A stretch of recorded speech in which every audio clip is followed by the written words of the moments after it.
Back to the news. Back to the news. But we'll start with one that's kind of funny. Yeah. So Kamala Harris, guys, is a big basketball fan. And we found this clip circulating across Twitter. Some of you may have seen it. We want to tune into this. Let's see if C-Rock can cue this up for us. This comes by way of Clay Travis. And a couple million views. Clay Travis says, resident idiot.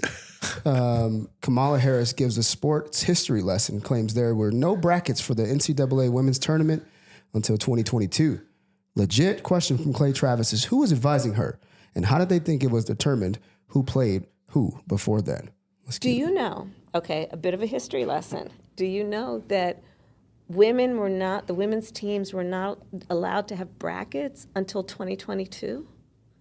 Think about that. The guy nodding his head. That talk about progress, better late than never, but progress. And what that has done, because of course when, I had a bracket, it's not broken completely, but I won't talk about my bracket. But you know what, just how we love March Madness, and even just now allowing the women to have brackets and what that does to encourage people to talk more about the women's teams, to watch them. Now they're being covered. And this is the reality. People used to say, women's sports, who's interested? Well, if you can't see it, you won't be.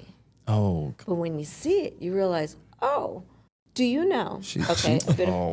Look. Is she talking about the pools that circulate in the office? Like, yo, here's my bracket, and we're going to bet on this? I think on either side that she's talking about it, she's way off. But I'm just saying that, like, maybe in 2022, she finally realized that somebody was like, hey, you want to do the women's bracket? I think what she was trying to say is, I didn't start watching until 2022. Yeah. I think she might have just started watching last week, actually. I think she just found the women's brackets. Yeah, when Iowa and LSU played, that's when she started watching. You talk about, just think about from the entrepreneur perspective of leadership, how out of touch can you be with those whom you are leading?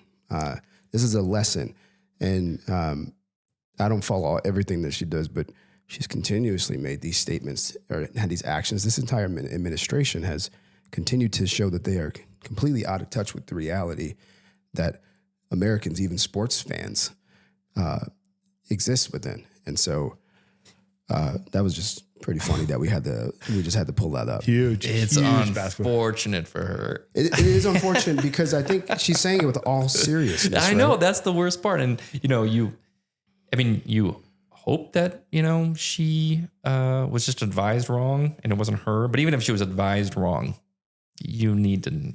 One of those. That's like when somebody tells a story, but they don't use any actual real names or people. Like they just kind of heard it through the grapevine. It's not really their story. Yeah. Yeah. Like somebody in the back said something to her. She probably totally misinterpreted it. Just grabbing a stat to talk about. You know what really gets me about that is the reporter.